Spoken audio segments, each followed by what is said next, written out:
సికింద్రాబాద్లోని doctor Narayana college of hotel management లో 100% job guarantee 966365 Shankar నాన్న గారు నమస్తే అండ్ వెల్కమ్. నమస్కారం అండి ప్రభు గారు. నమస్కారం.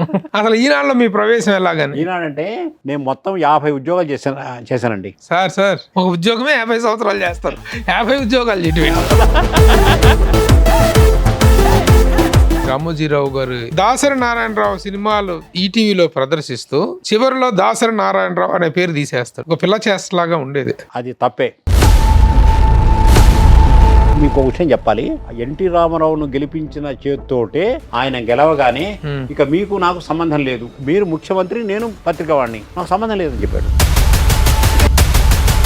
లక్ష్మీపార్వతి విషయంలో ఈనాడు పోషించిన పాత్ర న్యాయబద్ధమైన పాత్ర అని మీరు అనుకుంటున్నారా? లక్ష్మీపార్వతి గారి విధానాలను మనం వ్యతిరేకించవచ్చు.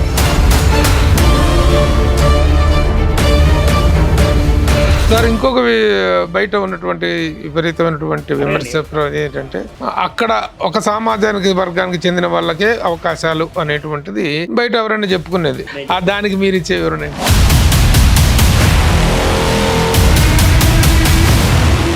హాయ్, హలో, నమస్తే and welcome to Suman TV, the India's largest digital media, and to my show from the bottom of the heart. ఇటీవల దివంగతులైనటువంటి సుప్రసిద్ధులు, పత్రికా రంగంలో రకరకాల ప్రయోగాలకి కేంద్ర బిందువుగా పిలిచినటువంటి వ్యక్తి శ్రీ రామోజీరావు గారి మరణం అనేటువంటిది జాతి మొత్తం దిగ్భ్రాంతికి గురైంది.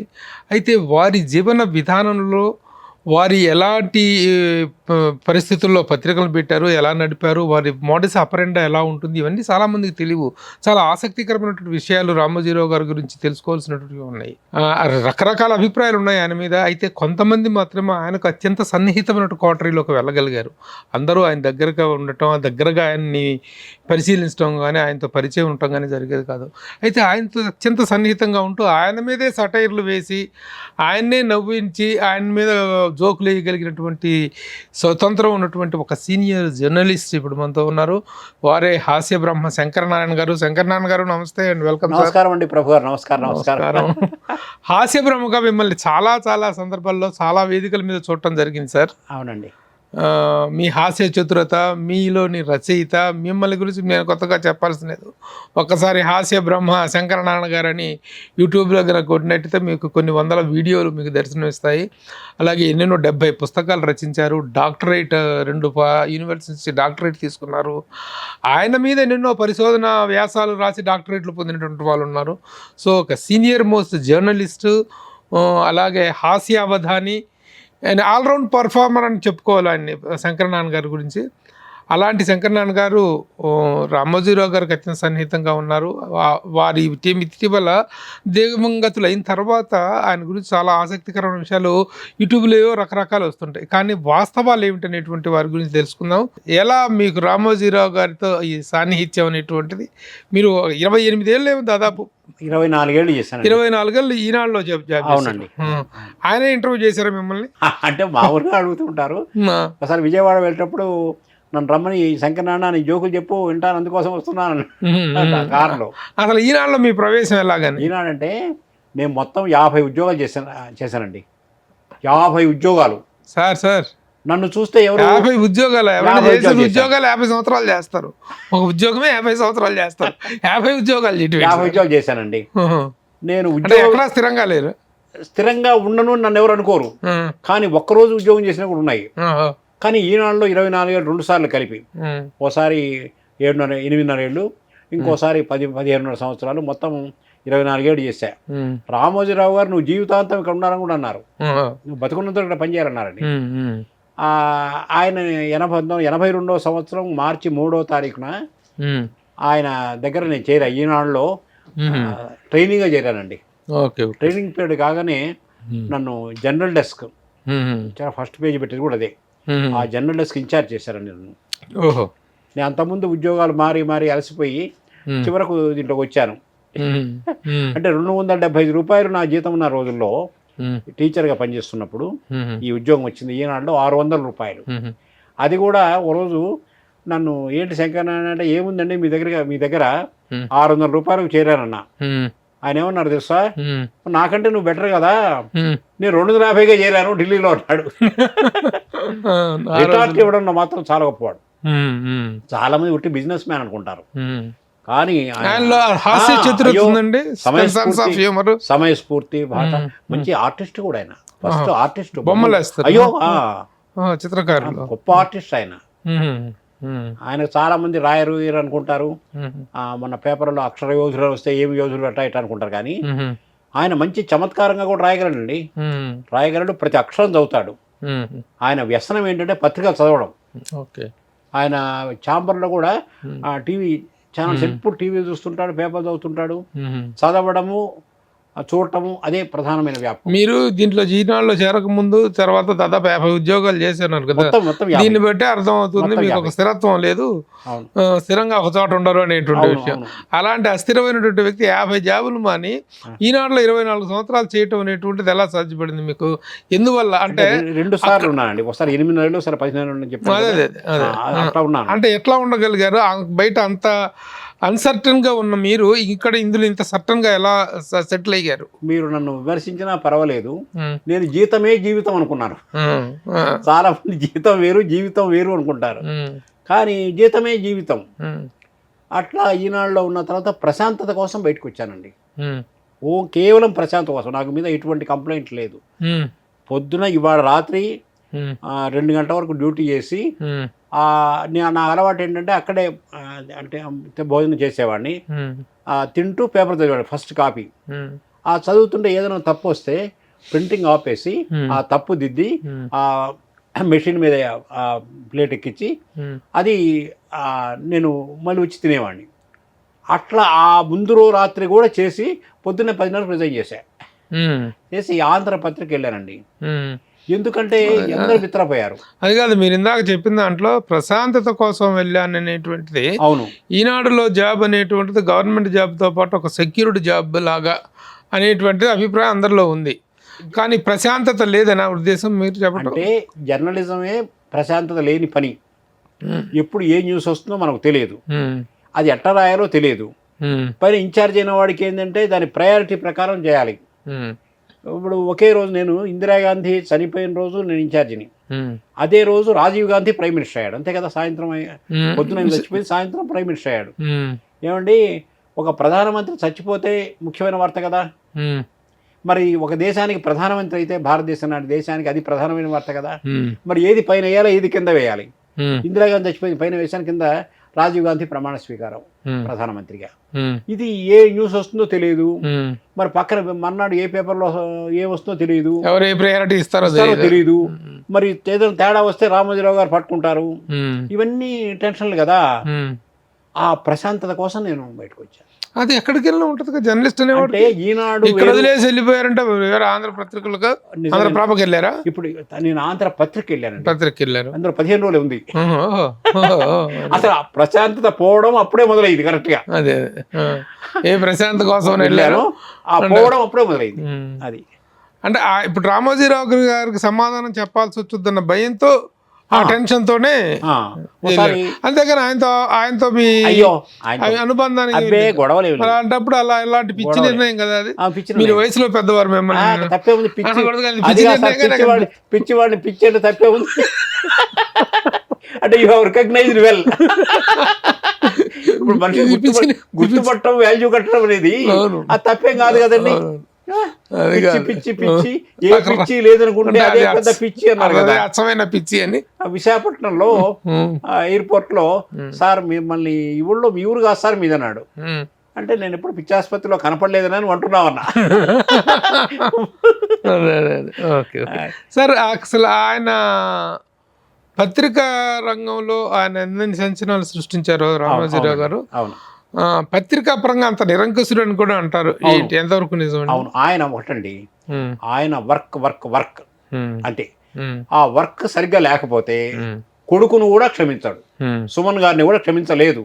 తర్వాత అసలు ఈయన ఎదుగుదల అనేటువంటిది, రామోజీరావు గారు ఎదుగుదల అనేటువంటిది సమంజసమైన ధోరణిలోనే జరిగింది అనుకుంటారా? హార్డ్ వర్క్ గా జరిగిందా? అంటే ఆయనకి కలిసి వచ్చినటువంటి అదృష్టాలు అట్లాంటివి ఏమైనా ఉన్నాయా? అదృష్టం కలిసి వస్తే కలిసి ఉండొచ్చు, కానీ మనం శ్రమయేవ జయితే అంటాం కదా, కష్టే ఫలి అంటాం. కష్టపడితే ఫలితం వస్తుంది అనేది ఆయన. అంతే, కష్టపడతాడు. ఆయన కన్నా అంత కష్టించే వాళ్ళు చాలా తక్కువ. అయితే చాలా మంది ఎందుకు తిడతారని కూడా మీరు అడగవచ్చు. తిడుతుంటారు చాలా మంది. మన తండ్రి మీద మన కోపం రాదా? ఏమండి మీ నాన్నగారి మీద మీ కోపం రాలేదా? మా నాన్న మీద నా కోపం రాలేదా?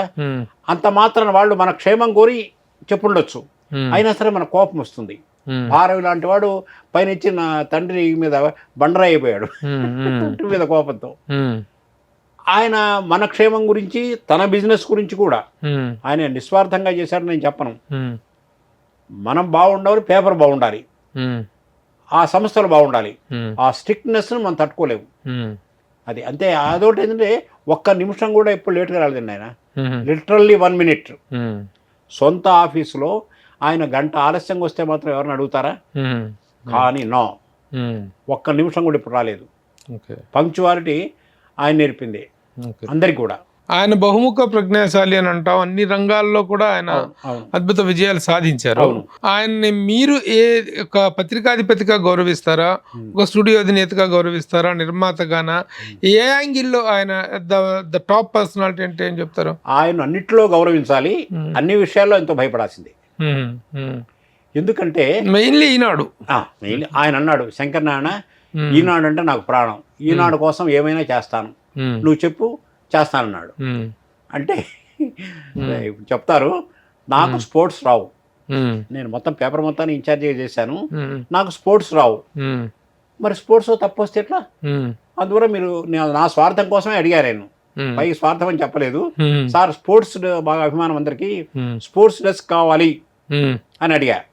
రెండవది సిటీ డెస్క్ కావాలండి, ఎందుకంటే అందరూ ప్రెస్ నోట్ ఇస్తుంటారు, రాకపోతే గొడవ, వాళ్ళు అడుగుతారు కదా.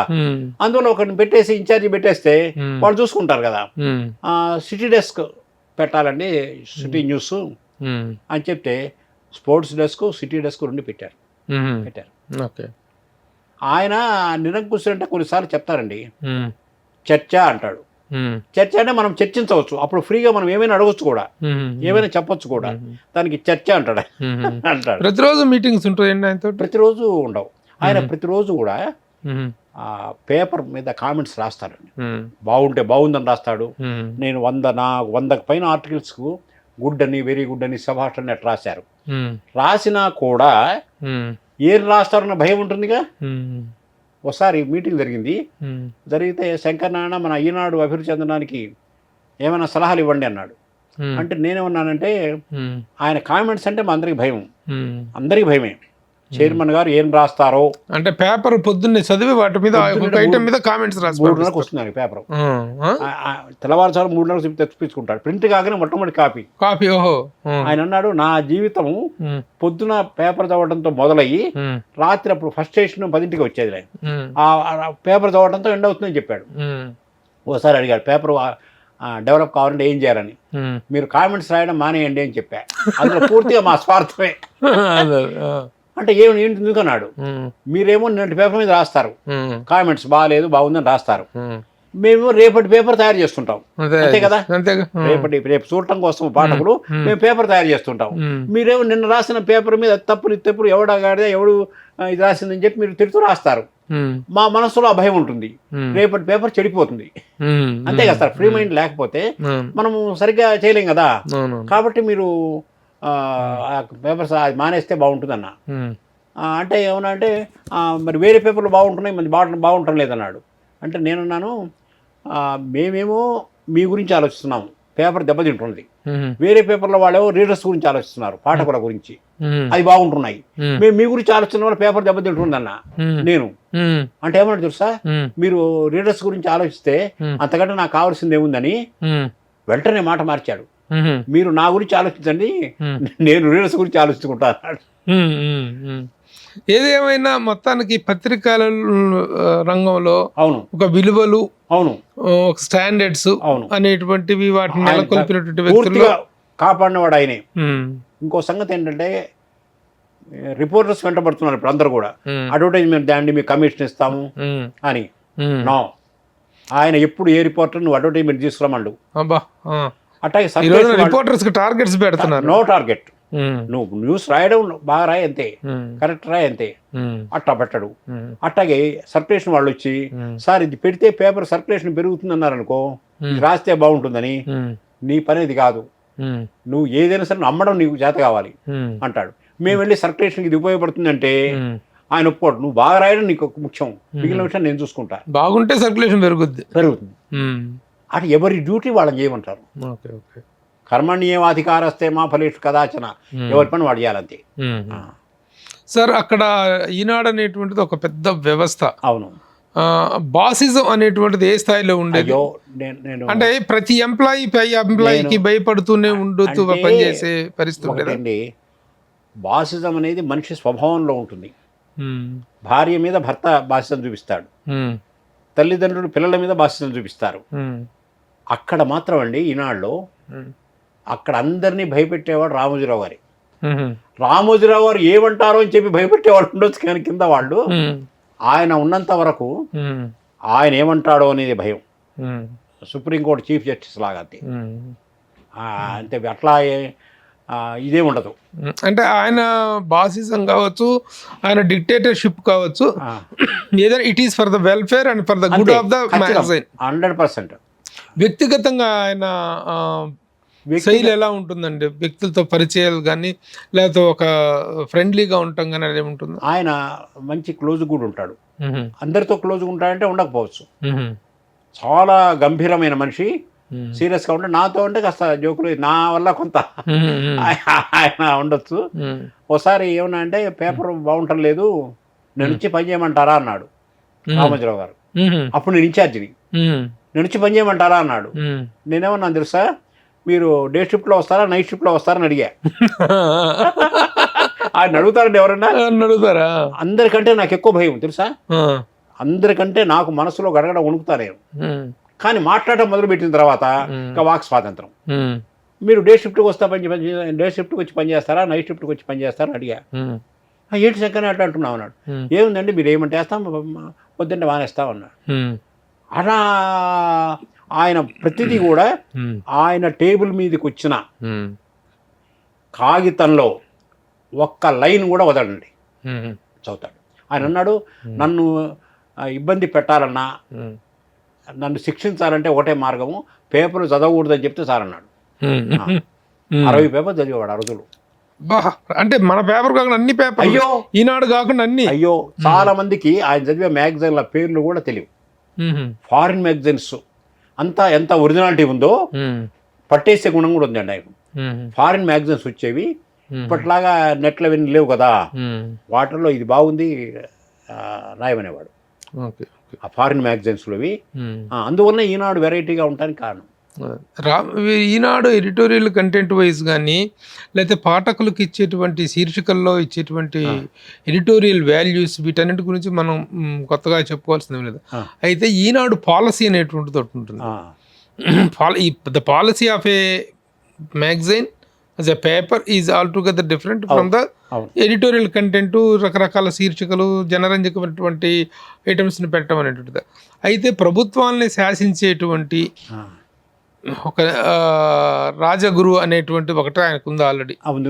ముఖ్యంగా తెలుగుదేశం పార్టీ అనేటువంటి దాంతో వారు ఏ విధంగా మమేకమైంది, ఏ విధంగా నేనే ఇచ్చాను. ఎన్టీ రామారావు రోడ్ల మీద స్నానం చేయడము, గడ్డం చేసుకోవడము అవన్నీ అంటారు, అవన్నీ ఆసక్తిదాయకంగా వచ్చినాయి. ఇది ఓకే, అవి వేసిన నేనే. మీరు ఓకే, అవన్నీ ఇంట్రెస్టింగ్ ఉండేవి ఆ రోజులు. రామారావు గారి ప్రతి కదలిక ఆ రోజుల్లో ఇంట్రెస్టింగ్ అయితే పోను పచ్చ మీడియా అనేటువంటి ఒక ముద్ర పడటం వెనుక అది మీకు ఒక విషయం చెప్పాలి.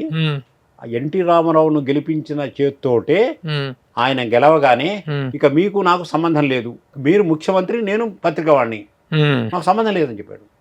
చివరకు అప్పుడు గెలుపు వరకు కృషి చేశారు. అంతే. తర్వాత తెలుగుదేశం మేనిఫెస్టో కూడా ఈనాడు ఆఫీసులో తయారైంది అప్పుడు బిగినింగ్ లో 83లో పార్టీ పెట్టిన రోజున. అందుకనే దాంట్లో పత్రికా స్వేచ్ఛ పరిరక్షణ అవన్నీ ఉంటాయి. Okay okay. కానీ ఆయనది కూడా ప్రభుత్వ వ్యవహారాల్లో మితిమీరిన జోక్యంగానే ఉండేది. లేదు లేదు లేదా చేసుకోడు. ఎవరన్నా జోక్యం చేసుకున్నా కూడా ఉండేవాడు, నిర్దాక్షిణ్యంగా తీసిపారేస్తాడు. అంత మటుకు లేదు. అట్లా కాదుగా ఒక స్థాయిలో తెలుగుదేశం ఈనాడు అంటే తెలుగుదేశం ఫర్ మ్యాగజైన్ అనేటువంటిది కాంగ్రెస్కు వ్యతిరేకత అనేటువంటిది అందరికీ కాంగ్రెస్ అంటే ఇష్టం లేదండి. ఆయనకి వ్యక్తిగతంగా కాంగ్రెస్ అంటే ఇష్టం లేదు. మొత్తానికి తెలుగుదేశం పార్టీకి కదా మరి చేసింది, సపోర్ట్ చేసింది. దాన్ని ఏమంటారంటే కొమ్ము గాయటం అంటారు. అవును, తెలుగుదేశం పార్టీకి కొమ్ము గాయటం, తెలుగుదేశానికి ఒత్తాసు పలకటం.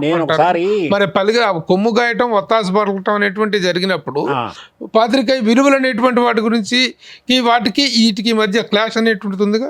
అంటే అది మీరు చెప్పింది కరెక్టే. నేను ఒక విచిత్రమైన వాదన చేస్తున్నాను. ఇప్పుడు భారతదేశానికి స్వాతంత్రం రావాలి కదా, అప్పుడు పత్రికలన్నీ ఏ పక్షం వహించాయి? కాంగ్రెస్ పక్షం వహించాయి కదా. మరి బ్రిటిష్ పక్షం వహించలేదుగా, నిష్పక్షపాతంగా ఉండలేదుగా. ఆయన ఏమనుకున్నాడంటే కాంగ్రెస్ గవర్నమెంట్లో చాలా ఘోరాలు జరుగుతున్నాయి, వీళ్ళు చీఫ్ మినిస్టర్లు మార్చేస్తున్నారు, వీళ్ళ పాలసీ ఆయనకు నచ్చలేదు, ఆయన నచ్చలేదు, దీన్ని పడగొట్టాలనుకున్నాడు. పడగొట్టాడు. దానికి కొన్ని పాత్రికా విలువలను దెబ్బతీసిన సంఘటనలు కూడా జరుగుండొచ్చు. నేను ఒకసారి ఆయన అన్నాను, ఏమండి ఎప్పుడో ఒకసారి జీవితంలో కాంగ్రెస్లో లేనివాడు, కాంగ్రెస్ అంటే ఇష్టపడిన వాడు, ఈనాడు పేపర్ చదవని వాడు ఉండడండి అన్న. అంటే ఏంటి శంకర్ నాన్న అన్నాడు. అని ఈనాడు ఇష్టపడిన వాడు ఉండంటే ఒప్పుకుంటా, కానీ కాంగ్రెస్లో ఇష్టపడిన వాడు లేదంటే ఏంటి, నీ మీద పర్మనెన్స్ దావా వేస్తాను నన్ను అంటే వేయండి అన్న. పర్మనెన్స్ ఎందుకు అట్లా అంటున్నావు అన్నాడు. రామోజీరావు గారి పరువునే నేను దెబ్బతీశానంటే ఎంత గొప్పవాడిని అనుకుంటారు జనం. ఓకే, ఈ చతురత ఇదంతా బాగుంది, కరెక్ట్. కానీ మీరు చెప్పేది ప్రతి చోట కూడా నిష్పక్షపాతం కుదరదు. ఇప్పుడు దేవుణ్ణే, కృష్ణ పరమాత్ముడినే పాండవ పక్షపాతి అన్నారు కదా, అంత మాత్రాన కృష్ణ పరమాత్ముడిని గౌరవించకుండా ఉంటారా? ఆయన అయితే ఆయన నమ్మింది కరెక్టా కాదనే విషయంలో మనం దాన్ని చర్చించవచ్చు. ఆయన నమ్మిన దానికోసం చేస్తాడు. ఓకే, తర్వాత సరే ఓకే, కాంగ్రెస్ మీరు ఇందాక చక్కటి ఉదాహరణ చెప్పారు. బ్రిటిష్ వాడికి స్వాతంత్ర పోరాటంలో మనం మనకే సమర్థించుకుంటాం కదా, అప్పటి మన పత్రికలు కానీ మనం అంతే కదా, చాలా చక్కని బ్రిటిష్ అనేటువంటి పారదోలం అయిపోయింది, మనదైన వ్యవస్థ అంటూ మనకు వచ్చింది. తర్వాత ఇప్పుడు ఈ తెలుగుదేశం పార్టీ అనేటువంటిది అధికారంలోకి వచ్చిన తర్వాత, కాంగ్రెస్ అనేటువంటిది ఘోర పరాజయం పాలైపోయిన తర్వాత, రామారావు గారు అధికారంలోకి వచ్చిన తర్వాత ఆయన పడేసింది కూడా మళ్ళీ ఆయన పడేసి ఆయన రకరకాల విన్యాసాలు జరిగినాయి, అది వేరే విషయం. ఈవిడ్ని పెళ్లి చేసుకున్న తర్వాత లక్ష్మీ పార్వతి విషయంలో ఈనాడు పోషించిన పాత్ర న్యాయబద్ధమైన పాత్ర అని మీరు అనుకుంటున్నారా? అంటే లక్ష్మీ పార్వతి గారు ఏం చేశారన్న విషయం మనకు తెలియదు నిజానికి. నేను చెప్పేది ఏంటంటే, నా అభిప్రాయము, లక్ష్మీ పార్వతి గారి విధానాలను మనం వ్యతిరేకించవచ్చు, ఆయన ఎన్టీ రామారావుని ఇన్ఫ్లుయెన్స్ చేయడాన్ని వ్యతిరేకించవచ్చు, కానీ ఆమెను పెళ్లి చేసుకోకూడదంటానికి మనకు హక్కు లేదు. సార్, ఇంకొక బయట ఉన్నటువంటి విపరీతమైనటువంటి విమర్శ ఏంటంటే, అక్కడ ఒక సామాజిక వర్గానికి చెందిన వాళ్ళకే అవకాశాలు అనేటువంటిది బయట ఎవరైనా చెప్పుకునేది, కమ్మ వాళ్ళైతే ఉద్యోగం అనేటువంటిది. నేను చెప్తున్నానండి, దానికి మీరు ఇచ్చే వివరణ. రామోజీరావు గారిలో ఏ కోశాన కులతత్వం లేదు. కింద వాళ్ళల్లో ఎవరిలో ఉంటుందంటే ఎవరి మనస్సు, ఎవరి వ్యక్తిత్వం వాళ్ళది కదండి. రామోజీరావు గారు చైర్మన్ ఇంత మాత్రం అందరిలో కులతత్వం రూపుమాపడానికి, అమానుషత్వం రూపుమాపడానికి ఆయన చేయలేడు కదా, ఎవరిని కూడా చేయలేరు. కింద వాళ్ళు ఉంటే ఉండొచ్చు, ఎవరిలో ఉండొచ్చు కూడా సహజంగా, ఎవరి కులాన్ని వాళ్ళు ఇష్టపడచ్చు, తప్పేం లేదు. కానీ వేరే వాళ్ళ కులాన్ని, వేరే కులాన్ని ఇబ్బంది పెట్టకూడదు. ఆయనకు మాత్రం అది ఏ ఫీలింగ్ లేదండి. ఆయన చెప్పే కదా కన్నా కొడుకు విషయం. అదే లేనప్పుడు అక్కడ ఆఫీసులో చూస్తే దాదాపు 90% ఎంప్లాయీస్ అందరూ కూడాను కమ్మ సామాజిక వర్గానికి చెందిన వాళ్ళే ఉంటారు కదా. నేను ఉంటారు కదా, ఆ ప్రిఫరెన్స్ అయితే ఉంది కదా. ప్రిఫరెన్స్ అంటే వాళ్ళు ఉద్యోగాలు తీసుకునే వాళ్ళు కింద మేనేజర్లో వాళ్ళు ఎవరిని తీసుకుంటారో తెలియదు. కానీ ఇప్పుడు నేను ఆయన కులం కాదు, నేను ఆయన కులాన్ని సమర్థించడానికి, నేను ఆయన తత్వాన్ని సమర్థించడానికి నేను ఆయన కులం కాదండి. మరి ఇంతకుముందు ఎక్కువ మంది ఎడిటోరియల్ విభాగంలో నేను ఆ కులం బ్రాహ్మణి అని చెప్తున్నాను, ఎక్కువ మంది బ్రాహ్మణులు ఉండేవారు కదా, అంతే కదా, అవునా కదా? మోస్ట్ ఆఫ్ ద 90% వాళ్ళే ఉండేవాళ్ళు. నార్ల వెంకటేశ్వరరావు గారు అటువంటి వాళ్ళు కొంతమంది తప్ప పైకి వచ్చారు, కానీ తక్కిన వాళ్ళందరూ కూడా బ్రాహ్మణ్సే పైకి వచ్చారు. నేను అదే కులము అయినా చెప్తున్నా. అది కాదు, నాకు ఈనాడులో పరిచయం అయినటువంటి మిత్రులందరూ కూడా కమ్మేతరులే. మిమ్మల్ని నాకు పరిచయం చేసిన మన గంగాధర శాస్త్రి గారు, మేము అమెరికా వెళ్ళాము, ఇంగ్లాండ్ వెళ్ళాము. ఆయన ఏమన్నాడు చూస్తే గంగాధర శాస్త్రి గారిని, ఆయన ఘంటసాల పాటలు పాడతారు కదా, ఘంటసాల పాటలు పాడిన వాడిని ఒక స్టేజీ మీద ఉండేవాడిని చూశాను కానీ ఒక స్టేజీకి వచ్చిన వాడిని చూడలేదన్నాడు. ఎవరు? రామోజీరావు గారు. ఇంటర్వ్యూలో గంగాధర శాస్త్రి గారిని, నాకు చాలా క్లోజ్ ఫ్రెండ్ ఆయన, ఈ మాట అన్నాడు. నాకు కూడా గంగాధర శాస్త్రి గారు, మేమిద్దరము ఇంగ్లాండ్కి వెళ్ళాము, అమెరికా వెళ్ళాము. అమెరికా వెళ్ళినప్పుడు న్యూయార్క్లో ఎయిర్పోర్ట్లో మా వీసా స్టాంప్ వేయించుకోవడానికి వెళ్తున్నాం. వెళ్తుంటే ఆ క్యూలో చెప్పాడు గంగాధర శాస్త్రి గారు, రేపు మీ భవిష్యత్తు తేలిపోతుంది అన్నాడు. న్యూయార్క్లో ఎయిర్పోర్ట్లో. ఏంటన్నా, రేపు మన ప్రోగ్రామ్ న్యూయార్క్లో జరుగుతుంది కదా అంటే, నాది అమెరికాలో మొట్టమొదటి ప్రోగ్రామ్ అది, మీ ప్రోగ్రామ్ అవుతుంది కదా, రేపు ఇక్కడ ప్రోగ్రామ్ బాగా జరిగితే మిమ్మల్ని ప్రపంచమంతా పిలుస్తారు, మంచి భవిష్యత్తు ఉంటుంది, లేకపోతే దెబ్బతింటారు. నా అదృష్టం కొద్దీ ఆ రోజు బ్రహ్మాండంగా జరిగింది. ఇంకా నన్ను 5 సార్లు అమెరికా వెళ్ళాను, 15 రాష్ట్రాల్లో చేసే హాస్యావధానం. సార్, రామోజీరావు గారి విషయానికి వచ్చినట్లయితే నెక్స్ట్ ఆ సంస్థలో పని చేసిన తర్వాత బయటకు వచ్చేయాలి అనేటువంటి ఆలోచన ఉండేవాళ్ళు ఎంతమంది? లేదు దిస్ ఈజ్ మై లైఫ్ అనే సెక్యూర్డ్ ఫీలింగ్ ఉన్న వాళ్ళు ఎట్లా? అయ్యా, సెక్యూర్డ్ ఫీలింగ్ ఉన్నవాళ్ళు 10% ఉంటారేమో అనుకుంటా. 90% సెక్యూరిటీ ఉండదు, భయపడతారు. ఏదైనా వస్తే బాగుంటుందని అలాగ అనుకోవచ్చు, బయటికి పోతే ఇబ్బంది పడవచ్చు. కానీ అక్కడ ఉన్నప్పుడు మాత్రము వాళ్ళు అస్థిర భావంలో ఉంటారు. ఈనాడులో మాత్రం ఎంతగా పనిచేసినా కుదర అస్థిరత, ఏదో తెలియని భయంగానే పనిచేయడం కూడా ఎప్పుడు లేట్ చేయలేదు జీతం. Last working day. అది కాదు సార్, ఒక ఉద్యోగికి కావాల్సింది ఉద్యోగ భద్రత, at the same time salary. First తారీఖు వచ్చేటప్పటికి వాడు శాలరీ పడితే వాడికి రకరకాల ఖర్చులు, పాలోడు, పోలోడు, బియ్యం, ఉప్పు, పప్పు, ఈ ఖర్చులు. కాబట్టి అంత మించిన సెక్యూరిటీ ఒక ఎంప్లాయీ ఆశించేదే ఉండదు. తర్వాత కొద్దిలో కొంతలో స్వేచ్ఛ, టైం డిసిప్లిన్ అనేటువంటిది ప్రతి ఒక్కరు పాటించాల్సిందే. అంత మాత్రాన దానికి భయపడిపోవాల్సిన, ఇన్సెక్యూరిటీ ఫీల్ అవ్వాల్సిన అవసరం ఏంటి? అంటే భార్యకు అన్నం పెడతాము, ఎప్పుడన్నా సినిమాలకు తీసుకెళ్తాము, అంత సరిపోతుంది అంటారా? అంటారా చెప్పండి ఒక మగవాడిగా? సరే, ఓకే, భార్య స్వేచ్ఛగా ఉండాలని కోరుకుంటుంది. స్వేచ్ఛ కంటే తిరగడం అని కాదు నా ఉద్దేశం, మానసికమైన స్వేచ్ఛ. అది ఆ మానసికమైన స్వేచ్ఛకు లేదని భయపడే వాళ్ళు ఉంటారు. మీరు భయపడ్డారా? మీరు అలాగే భయపడే పిచ్చి అని వెళ్ళిపోయారు, జాబ్ మానేశారు. దాంట్లో మరి అందుకు రిగ్రెట్స్ ఫీల్ అయ్యారా? నేను రిగ్రెట్ ఫీల్ అయ్యాను, కానీ అక్కడ ఉంటే జీతం 2 లక్షలు 3 లక్షలు వచ్చేదేమో కంటిన్యూ అయితే, వేరే వాళ్ళు మాత్రం మానేనే మంచిది అన్నారు. ఎందుకంటే ప్రపంచం అంతా పేరు వచ్చింది కదా మీకు ఈ హాస్యావధానం వీటి వల్ల. అక్కడ ఉంటే ఉండదు కదా అని. అయితే రెండోసారి చేరినప్పుడు మాత్రం ఆ నాగేశ్వరరావు గారు, నాగేశ్వరరావు గారు ఎప్పుడైనా ఆయన కూడా చెప్పాను, రామోజీరావు గారు కూడా తెలుసు, ఆయన వేరే వ్యాపకాలు ఒప్పుకోడు. ఆయన రామోజీరావు గారు ఈనాడులో ఉద్యోగం చేస్తూ వేరే పని చేయడానికి ఒప్పుకోడు. కానీ నీకు శంకర్ నారాయణ నేను ఇన్ఛార్జ్ చేస్తాను అన్నాడు. చేయండి సార్ అన్నా. మరి నీకు చాలా వ్యాపకాలు ఉన్నాయి కదా అన్నాడు. అసలు రికగ్నైజ్ చేయడు, ఒప్పుకోడు. చాలా వ్యాపకాలు ఉన్నాయి కదా అంటే, ఉంటే ఉన్నాయండి, దేనికి అదే, మీరే నాకు ఇన్స్పిరేషను, ఇన్ని కంపెనీలు ఉంటే మీరు చేస్తున్నారు కదా, అట్లాగే అంటే చాలా సంతోషపడ్డారు. ఓకే. రామోజీరావు గారి జీవితంలో పెద్ద కాంట్రవర్సీ, పెద్ద మచ్చ, ఒక దిగులు కుటుంబ పరంగా అనుకుంటే సుమన్. కానీ ఒక్క విషయం చెప్పాలండి, ఆయన అంతకుముందు ఒక 1-2 నెలల పాటు దిగులుగా ఉన్నాడు. దిగులుగా ఉంటే నేను అడిగా, ఏంటండి దిగులుగా ఉంటున్నారు అని. అప్పుడు చెప్పాడు ఆయన, సుమన్ చచ్చిపోతాడు, డాక్టర్లు చెప్పారు, కొడుకు చచ్చిపోతాడంటే తండ్రి పరిస్థితి ఎట్లా ఉంది అన్నాడు. అంతకు ముందు ఆయన తాంతో విభేదించి, రామోజీరావు గారితో తీవ్ర స్థాయిలో విభేదించి బయటకు వచ్చేసి, ఏ రాజశేఖర రెడ్డి గారు అయితే ఆయన్ని అనగదొక్కాలని చూసారో, సాక్షికి అదే సాక్షికి వెళ్ళి ఇంటర్వ్యూ ఇవ్వటం అనేటువంటిది, ఇవన్నీ అత్యంత దారుణమైన పరిణామాలు, చాలా దురదృష్టకరమైనటువంటి పరిణామాలు ఆయన జీవితంలో. ఆ రోజుల్లో అందరూ కూడాను చాలా ఇదైనటువంటి విషయాలు. ఆ పరిస్థితికి రావడానికి కారణం ఏంటండి? అంటే ఆయన పూర్తిగా స్వేచ్ఛావాది. ఎవరు? సుమన్ గారు. ఈయన యాజమాన్య దృష్టి. ఆ యాజమాన్య దృష్టిలో మనం యజమానులుగా ఉండాల్సిందే, మనం ఆర్టిస్ట్గా ఉండడానికి ఇంకో పర్సనల్ వీక్నెస్లతో ఉండకూడదని. అది కొడుకు విషయంలో కూడా అది యాక్సెప్టెడ్ లేదు. కానీ అతను అంత బ్యాడ్గా వెళ్ళదు కదా, మంచి ప్రోగ్రామ్, కొన్ని ప్రోగ్రాంలు బాగాలేకపోయినా ఒక కొంత వరకు బాగానే చేసుకొచ్చేవారు కదా అతను. కొంతవరకు బాగా మంచి చేస్తే విజయవంతమైన ప్రోగ్రాంలు అంటే చేసి ఈ వీక్నెస్ పెరుగుతుంది అని భయం. తను రాసిన వేసుకోవాలా ఇంకా ఇవి పెరుగుతాయి, అదే అండి. తక్కిన నిర్లక్ష్యం చేస్తారని. తన వ్యక్తిగత విషయాలు కూడా ఏవి పేపర్లో రావడానికి వీల్లేదనేటువంటి వ్యక్తి రామోజీరావు గారు తల్లి చనిపోతే పేపర్లో వేయలేదు వార్త. వేయలేదు. మా అమ్మ చచ్చిపోతే రీడర్స్కి సంబంధం అయ్యా వాళ్ళకెందుకు అని వేయని.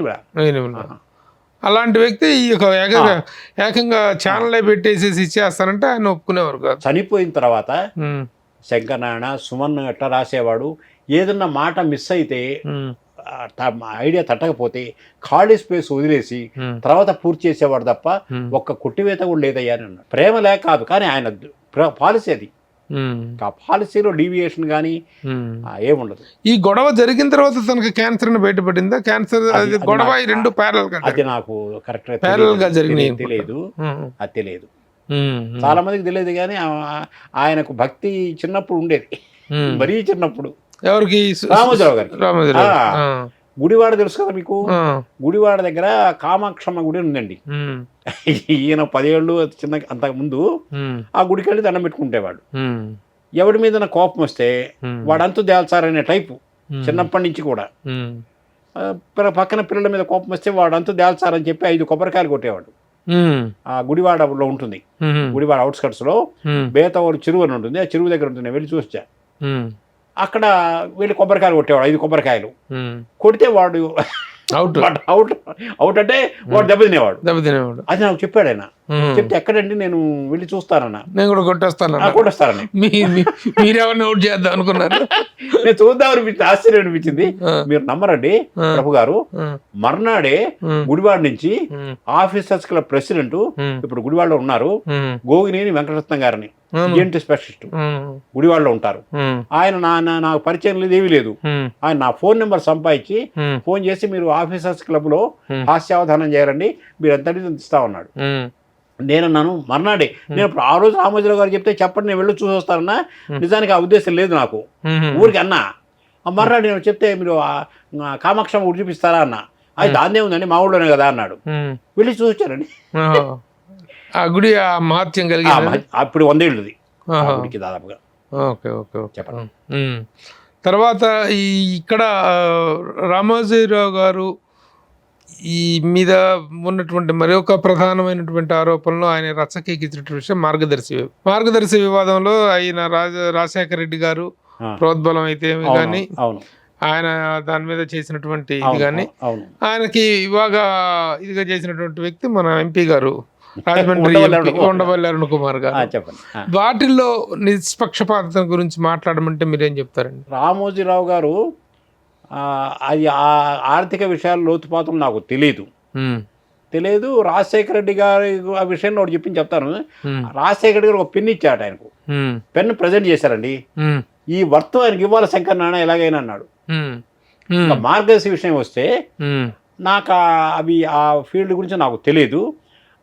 చట్టాన్ని ఎలా ఉల్లంఘించవచ్చో చట్టంలో ఉన్న పాయింట్ని పట్టుకుంటాడు ఆయన. ఎవరు? రామోజీరావు. చట్టంలో లొసుగులు ఉంటాయండి ప్రతి దాంట్లో కూడా. ఆయన వేరే వాడి డబ్బులు కొట్టేయాలనుకోడు, కానీ ఆ రూల్స్ ఎట్లా ఉంటాయి, చట్టం rules within the framework of the law. ఆయన within the framework law ఏదన్నా ఉపయోగించుకొని దాన్ని చేసుకోవాడు. అది ఆ చట్టాన్ని ఉపయోగించే చట్టాన్ని లబ్ధి పొందుతాడు. చట్టంలో ఉన్న లొసుగుల్ని ఆధారం చేసుకొని ఎవరైనా సమాజంలో ఏదైనా పనిచేస్తే ఉపయోగించుకొని లాభాలు పొందారు, దుర్మార్గుడు దస్తుడు అని చెప్పేసి అంటాం కదా, మరి ఈయన కూడా అలా అనొచ్చా? అది పర్టికులర్ కేసుని బట్టి చెప్పాలి. ఈ కేసులో జనరలైజ్ చేయకూడదు మనం. ఇప్పుడు ఈ కేసులో ఇలా జరిగింది, ఈ ఉదాహరణలో ఇలా జరిగింది అని మనం చెప్పచ్చు. అన్నీ మనం ఒకే ఘటన కట్టలేం కదా. అట్లా ఆయనతో ఇంత సన్నిహితం, ఇంత లాంగ్ జర్నీ ఉన్న మీరు ద మెరిట్స్ ఆఫ్ రామోజీరావు గారు అంటే ఏం చెప్తారు? ద డెమెరిట్స్ ఆఫ్ రామోజీరావు గారు అంటే ఏం చెప్తారు? రామోజీరావు గారు కష్టజీవి, పెర్ఫెక్షన్కు మారుపేరు, డిసిప్లిన్కు మారుపేరు. ఎవరికన్నా కమిట్ అయితే ఆ డబ్బు ఎగొట్టడు. అంటే నా చేరక ముందు సంగతి నాకు తెలియదు, నా చేరిన తర్వాత గమనించింది. తక్కువ ఇవ్వని ఎక్కువ ఇవ్వని మనకు ఇస్తారని కమిట్ అయింది, ఖచ్చితంగా ఇస్తాడు. తను కష్టపడతాడు, ఇతరులను కష్టపడేట్టు చేస్తాడు. ఇంకా అక్కడ బంధుత్వాలు కానీ కులతత్వాలు కానీ ఉమ్, లేకపోతే ఇంకా ఏమి అసలు ఏది పని చేయదు ఆడ లేడీస్ కాబట్టి Merit. Merit spirit.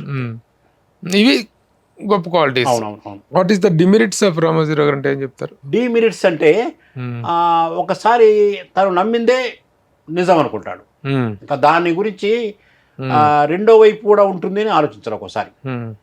చర్చ అన్న సందర్భాల్లో తప్ప ఇళ్ళ సందర్భాల్లో ఇది తప్పు అని తను పూర్తి కన్విన్స్ అయితే బ్రహ్మదేవుడు వచ్చి దిగిన అట్లా ఉండకూడదు, కొంత లిబరల్. అది కాదు, అంతటి స్థితప్రజ్ఞత స్థాయికి చేరినటువంటి వ్యక్తి, అంతటి ఉన్నత స్థాయికి చేరిన వ్యక్తిలో కూడాను సాధారణ రాగద్వేషాలకు అతీతమైనటువంటి ఇది లేకపోవటం అనేటువంటిది ఇది అనిపిస్తుంది.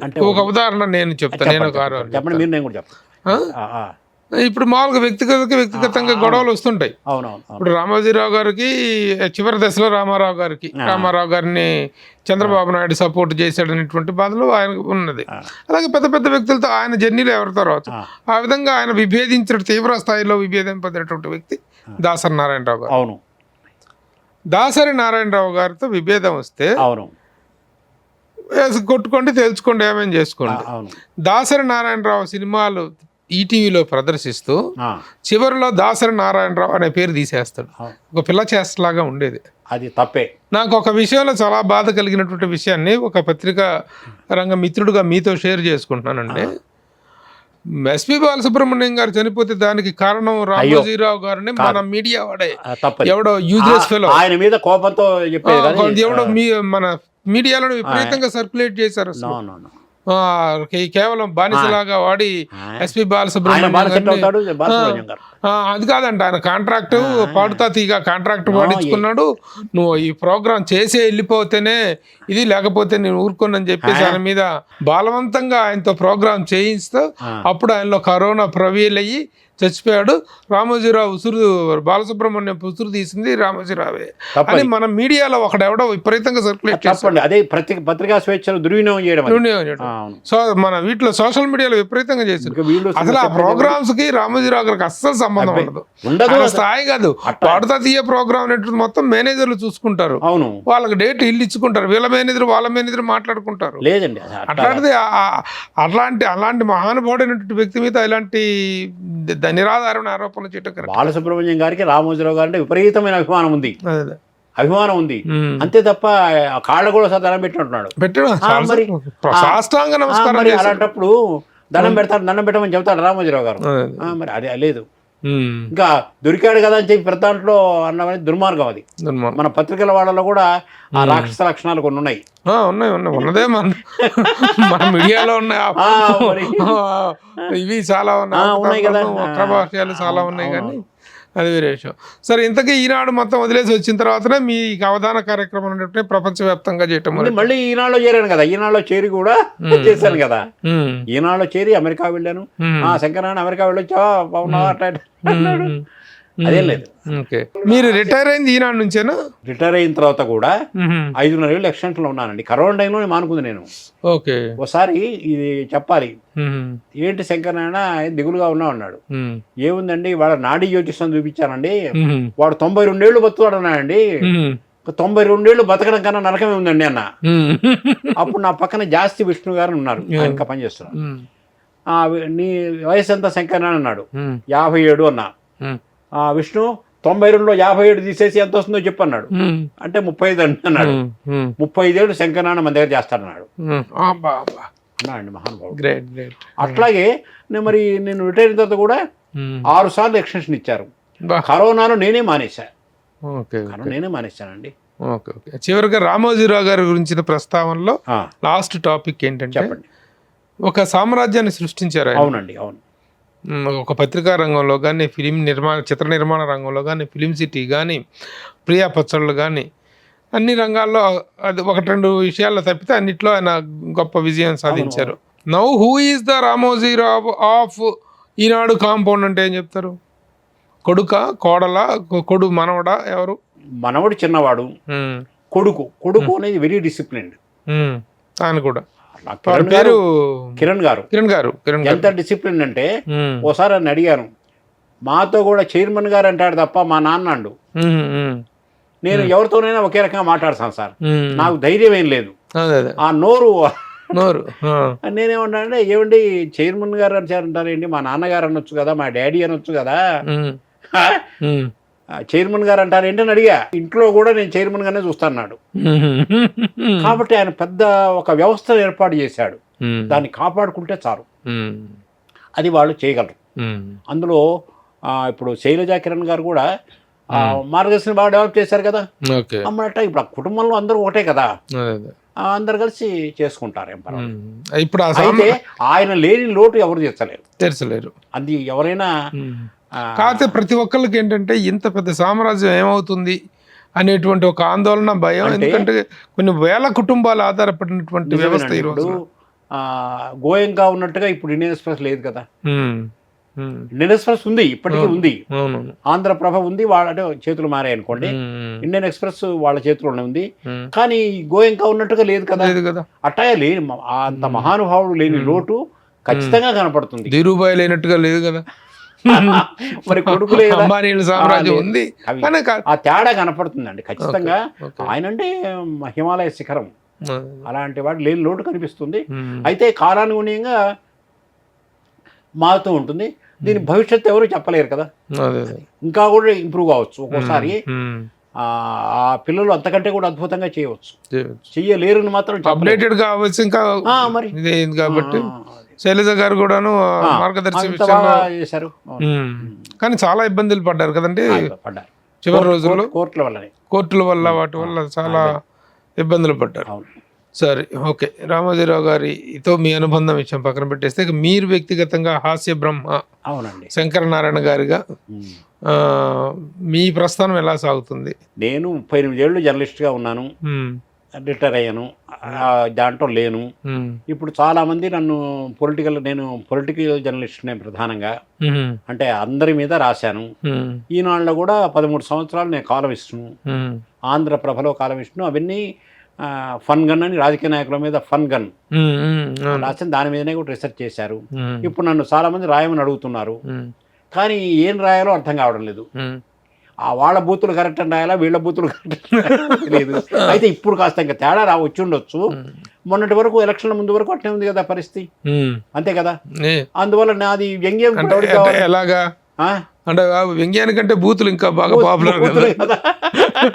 ఈ భాషనే 5 సంవత్సరాల పాటు యథేచ్ఛగా వాడే. అది నేనైతే హాస్యావధానాలు, హాస్య కార్యక్రమాలకు పిలుస్తారు. నేను వాస్తు కూడా చూస్తాను. గౌరు తిరుపతి రెడ్డి గారు నా అభిమాని. ఆయన వాస్తులో గొప్పవాడు. గౌరు తిరుపతి రెడ్డి గారిని ఆయన నా అభిమాని కావడంతో ఈ ఫీల్డ్ లోకి వచ్చాను. దాన్ని మళ్ళీ మీ టైం వేస్ట్ అవుతుంది. మీ అభిమాని దగ్గర నేర్చుకున్నారా? నేను నేర్చుకోలేదు. ఆయన నేను ఫన్ గన్నని కారం రాస్తానని రాసేవాడిని చెప్పాను కదా, అది దానికి చాలా ఇష్టము గౌరు తిరుపతి రెడ్డి గారికి. ఇష్టమయ్యి ఆయన నన్ను చూడాలనుకున్నాడు. చూడాలనుకుని ఆయన అల్లుడు శంకర్ రెడ్డి గారిని ఆయన్ను పంపించాడు ఆంధ్రప్రభకు. ఆ రోజు స్ట్రైకు. మా మామగారిని తీసుకురమ్మన్నారన్నారు. మిమ్మల్ని మీ మామగారు ఎవరయ్యా అంటే గౌరు తిరుపతి రెడ్డి అన్నాడు. పేరు తెలుసుగా నాకు ఆయన గురించి ఏం తెలియదు. ఇవాడు నేను రాలేను, రేపు వస్తానని చెప్పాను. వెళ్ళాను. వెళ్తే ఆయన 1116 నా జేబులో పెట్టాడు. నాకెందుకండి అంటే, మీ మీద నాకున్న అభిమానానికి చాలా తక్కువ అండి అన్నాడు. 90 ఎప్పుడంటే 94లో అని ఆయన వాస్తు పుస్తకాలు ఇచ్చాడు. ఇచ్చి తప్పులు ఉంటే దిద్దండి సార్ అన్నాడు, జర్నలిస్ట్ కాబట్టి. నేను పక్కన పడేసా. ఒక వారం రోజులు ఫోన్ చేశాడు ఆయన. ఆయన కోసం బలవంతంగా చదివి ఉన్నాయి కదా మన భాషకు సంబంధించిన కొన్ని దిద్దాను. అది అక్కడ శ్రీనివాస్ గారిని, గాలపాటి శ్రీనివాస్ గారిని లైబ్రరీ ఉన్నాడు, ఆయనకు చెప్పా, ఏమండి నా పుస్తకాలు చదివాను, ఈ మాత్రం నేను కూడా చెప్పగలను కదా అన్న. మీరు నంబరు 15 రోజులు కమర్షియల్ ప్రాక్టీస్ చేసా వాస్తులో. మా కజిన్ సిస్టర్ ఒక మాతాజీ ఉన్నారని, కంచర్ల ధనలక్ష్మి గారిని, చనిపోయారు ఇప్పుడు. ఆమెకు ఎన్టీ రామారావు కూడా భక్తుడే. ఎన్టీ రామారావు, నాదెళ్ల భాస్కరరావు, సుబ్బరామిరెడ్డి, అప్పుడు డీజీపీలు, పవిత్రమైన వీళ్ళందరూ భక్తులే. ఆమె శంకర అనేది నన్ను అక్కయ్య అనిపించేవాడిని. ఇట్లా వాస్తు చెప్తున్నా అక్కయ్య అంటే, నీకేం తీసుకెళ్తా అని చెప్పి విజయవాడలో కార్పొరేటరు ఆమె తమ్ముడే. ఆయన అక్క డాన్సర్ సరళ అని 24 గంటలు డాన్స్ చేసి గిన్నిస్లోకి ఎక్కింది. ఆమె హైదరాబాద్లో ఉంటారు గిన్నిస్లో. వాళ్ళకి వాస్తు తీసుకెళ్ళారు. అక్కడ చాలా బందర్లో విజయవాడ వాస్తు చూపించారు. ఇప్పుడు నేను వాస్తు బుక్ కూడా రాశాను ఎప్పుడో 2002లోనే. మహర్దిశ అనే పేరుతో రాశా. మహర్దశ అంటాం కదా, మహర్దిశ అనే పేరుతోటి నేను రాశాను. మీరు దాదాపు 70 పుస్తకాలు రాశారు కదా, ఎక్కువగా మీ కంటెంట్ ఇది దేని మీద ఎక్కువగా రాశారు? నాకు పొలిటికల్ బాగా ఇష్టం. పొలిటికల్ మీదనే రాశారా ఎక్కువగా? అంటే బయోగ్రఫీస్ రాశారా? బయోగ్రఫీస్ కాదు, కాలమ్స్, ఎప్పటికప్పుడు రాజకీయాల గురించి. అంటే వాటన్నిటిని సంకలనంగా వేశారు. చంద్రబాబు గెలిచాడు, తెలుగుదేశం గెలిచింది, ఆ గెలవడం మీద చంద్రబాబు రేపు ఏదైనా స్టేట్మెంట్ ఇస్తాడు, ఆ స్టేట్మెంట్ మీద దాన్ని కాస్త వ్యంగ్యంగా నేదురుమల్లి జనార్దన్తో మొదలు పెట్టానండి. ఆయన మనం సార్వభౌముడు అంటాం కదా, సారాభౌముడు అని రాశా. ఎందుకట్లా సారాభౌముడు ఏంటి? అప్పుడు సారా గురించి ఏదో చేశాడు ఆయన, దాని ఆధారంగా సార్వభౌముడు కాదు సారాభౌముడు అని రాశా. అట్లా వాళ్ళ వెంకయ్య నాయుడిని వెనకయ్య నాయుడు అని, రాజశేఖర రెడ్డిని రోజాశేఖర రెడ్డిని, రోజు శేఖర రెడ్డిని, గులాబీ వెనక కింద ముళ్ళు ఉంటాయి కదా అలాంటి వాడు రాజశేఖర రెడ్డిని, తాజాశేఖర రెడ్డిని, ఇట్లా పేర్లన్నీ గందరగోళం పట్టించేవాడిని. సోనియా గాంధీని ఈ రోజుల్లో అయితే పెద్ద గొడవలు అయ్యేవి, ఆ రోజుల్లో స్పోర్టివ్గా తీసుకునేవాళ్ళు. అసలు వెంకయ్య నాయుడు గారిని ఈయన రూరల్ మినిస్ట్రీ అంటే మీరు వెటకారం ఎంగేమో సట్సటే వేయటానికి రీజన్ ఉండాలిగా. వెంకయ్య నాయుడు కానీ వెనకయ్య నాయుడు అంటానికి కారణం ఏంటి? అప్పుడేదో వెనకబడ్డాడు. ఈయన రూరల్ మినిస్టర్ కాదు, ఓవరాల్ డెవలప్మెంట్ మినిస్టర్ రాశా. తమాషాలు చెప్తాడు కదా, రూరల్ డెవలప్మెంట్ మినిస్టర్ కాదు ఈయన, ఓవరాల్ డెవలప్మెంట్ మినిస్టర్ తమాషాగా మాట్లాడుతుంటారని రాశా. అట్లా అలా రాశాను. తర్వాత సాహిత్యానికి సంబంధించినవి నేను తెలుగు ఎంఏ చదివానండి. Nagarjuna university first batch. అక్కడ పిహెచ్డి చేస్తూ మధ్యలో మానేసి వచ్చాను. అదే యూనివర్సిటీ అదే డిపార్ట్మెంట్ నా మీద పిహెచ్డి చేయించింది. అది నా జీవితంలో రామోజీరావు ఈనాడులో ఉద్యోగం కోసం వచ్చా. Native of Markapuram. పలకలేని వారు మార్కాపురంలో ఉండరు, పలకలేని వారు పలకలేని వారు. మార్కాపురం పలక అనేది చాలా ప్రసిద్ధి కదా. అమ్మాయి మార్కాపురం పలక అంటే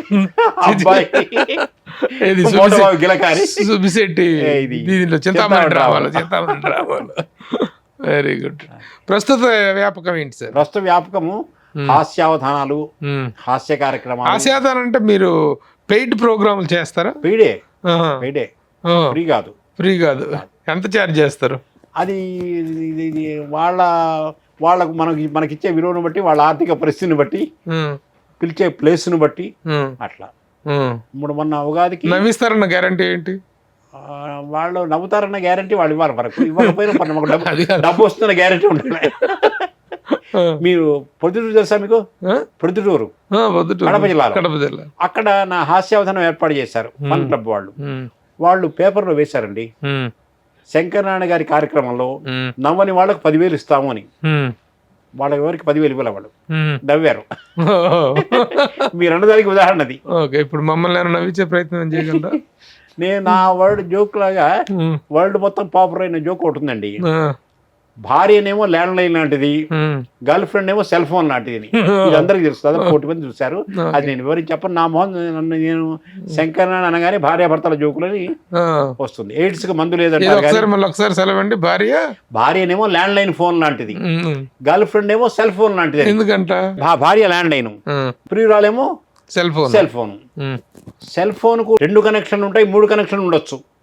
ల్యాండ్ లైన్ కు మాత్రం ఒకటే కనెక్షన్. సెల్ ఫోన్ ఛార్జ్ చేస్తేనే పనిచేస్తుంది, రీఛార్జ్ చేస్తేనే పనిచేస్తుంది. ల్యాండ్ లైన్ కు ఛార్జింగ్ అవసరం లేదు, రీఛార్జింగ్ అవసరం లేదు. సెల్ ఫోన్ వల్ల రకరకాల జబ్బులు వస్తాయి. ల్యాండ్ లైన్ వల్ల ఏ మాయరోగం ఉండదు, ఏదైనా మాయరోగం ఉన్నా కూడా పోతుంది. సెల్ ఫోన్ లేచిపోయే స్వభావం క్రియేట్ చేస్తుంది. ఒక్కడున్నా గానీ సెల్ ఫోన్ రాగానే వాడు బయట లేచి నడిచి వెళ్తాడు. ల్యాండ్ లైన్ పోగానే ఇద్దరి వాడిని కూర్చుంటాడు, సిట్టింగ్ పొజిషన్, పర్మనెంట్ పొజిషన్. తర్వాత సెల్ ఫోన్ అనేది 3 నెలలకు ఒకసారి మార్చాలనిపిస్తుంది. ల్యాండ్ లైన్ ఎవరు మార్చరు, సెల్ ఫోన్ మాత్రం మారుస్తుంటారు. సెల్ ఫోన్ లో నువ్వు కంపేర్ చేసుకుంటారు ఎవరైనా, నీ సెల్ ఫోన్ బాగుందా నా సెల్ ఫోన్ బాగుందా అని. ల్యాండ్ లైన్ ఎవడు కంపేర్ చేసుకోడు, ఎవడి సెల్ ఫోన్ వాడిది. Landline permanent, cell phone temporary. మీ అనుభవం కూడా చాలా ఎక్కువ ఉంటుంది ఈ విషయంలో. మీరే పొరపాటు ఇట్లా ఈ విధంగా కంపేర్. తర్వాత చూసి శ్రీరామచంద్రుడికి ల్యాండ్ లైన్ సీతమ్మ వారు, శ్రీరామచంద్రుడికి ల్యాండ్ లైన్ సీతమ్మ వారు. ఆమె భూమి నుంచి పుట్టింది. ల్యాండ్ లైన్ కూడా భూమి లాంటిది. ఇట్లా అనుసంధానం చేశారు, మొత్తానికి అనుసంధానం చేశారు. ఇందుకు మీరు ల్యాండ్ లైన్ ఎన్ని సెల్ ఫోన్లు ఎన్ని మీకు? నాకు మీ ల్యాండ్ లైన్ అందరికి సెల్ ఫోన్లు ఉంటాయి కానీ దాచుకుంటారు. నేను కూడా దాచుకున్నాను. దాచుకున్నారు. ల్యాండ్ లైన్ మాత్రమే ప్రదర్శిస్తారు అందరికి. బాగున్నాయి. ఈ హాస్య చిత్రత అనేటువంటిది చాలా సెల్ ఫోన్ ఏమో ముద్దుగా ఉంటుంది, ల్యాండ్ లైన్ ముద్దుగా ఉంటుంది. ముద్దుగా ఉంటుంది. వెరీ గుడ్, ఇది బాగుంది. ఇందుకు మరి ఇంత హాస్య చిత్రత ఈ సినిమా రంగంలో జర్నలిజంలో ఇన్ని సంవత్సరాల సుదీర్ఘ. రామోజీరావు గారు కూడా శంకర్ నాకు సినిమాల్లో ఇంట్రెస్ట్ ఉందని అడిగాడు. ఆయనకు సినిమా కూడా ఉంది కదా. అవునవును. నేను భయపడ్డానండి, ఎందుకంటే సినిమాల్లో వెళ్ళి పిచ్చిగా వెళ్తే దాంట్లో పనికి రాలేదనుకోండి ఈ ఉద్యోగం కూడా పోతేవాడిని. మీకు అన్ని భయాలే. అనవసరంగా పిచ్చి పెట్టి ఈనాడులో జాబ్ వదిలిపెట్టుకుని దానికి వెళ్ళిపోయారు. అవును, అదొక పిచ్చి నిర్ణయం. అవును. రామోజీరావు అంతటి వ్యక్తి సినిమాల్లో ఆఫర్ ఇస్తే అదో చేయలేదు. మిమ్మల్ని చూస్తుంటే కరెక్ట్ గా మా క్యారెక్టర్ యాక్టర్ నాజర్ ఉన్నాడు కదా, నాజర్ డిట్టో లాగా నాజర్ ఇంటర్వ్యూ చేసినట్టుగా ఉంది నాకు మీతో మాట్లాడదంటే. నాజర్ లాగా ఉన్నారు మీరు, అది వదులుకున్నారు. సరే, ఏదేమైనా హాస్యావధానాల ద్వారా ప్రపంచ ప్రఖ్యాతి గాంచారు. మీ హాస్య ప్రోగ్రాంలు అన్నీ కూడా చాలా చాలా బాగుంటుంటాయి.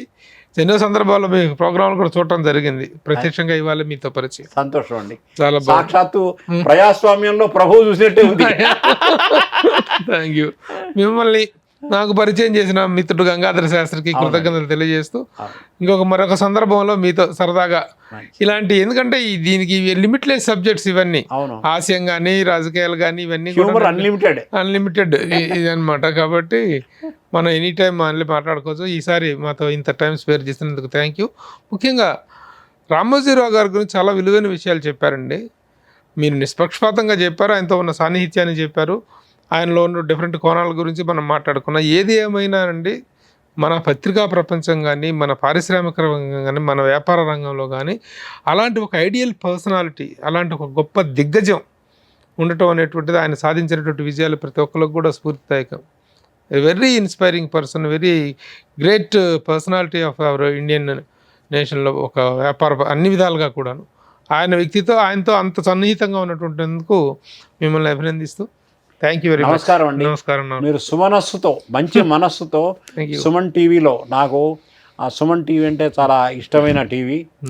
అంతకుముందు అనుకునేవాడిని అందరూ అన్ని టీవీల వాళ్ళు ఇంటర్వ్యూ చేశారు, సుమన్ టీవీ వాళ్ళు చేయలేదని. ఆ అవకాశం నాకు కలిగింది, నేను ధన్యుణ్ణి. నమస్కారం అండి Prabhu garu. Thank you sir. మీ సింప్లిసిటీ, మీ మంచి హృదయంతో, మంచి ప్రతిభతో సింప్లిసిటీ మీరు చూపించారు. నమస్కారం అండి. Thank you. నమస్తే. నమస్తే. సుమన్ టీవీలో మీ పర్సనల్ అండ్ బిజినెస్ ప్రమోషన్స్ కోసం కింది నెంబర్కి కాంటాక్ట్ చేయండి.